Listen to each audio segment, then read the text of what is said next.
go. What's up, guys? Today I'm going to teach you how to cough up cards. Like that.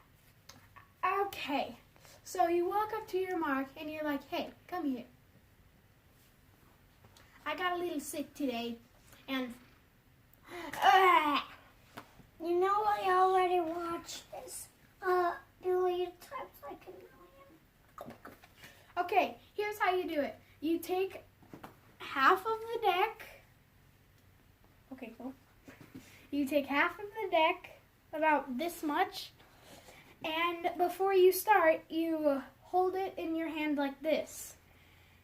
And when you're ready for it, you shoot them out of your fingers. You let go. You let off pressure on these fingers, and then the cards shoot out. You'll go like this. Hey, man, I feel a little sick. And you shoot them into your mouth and then pull them out. Okay,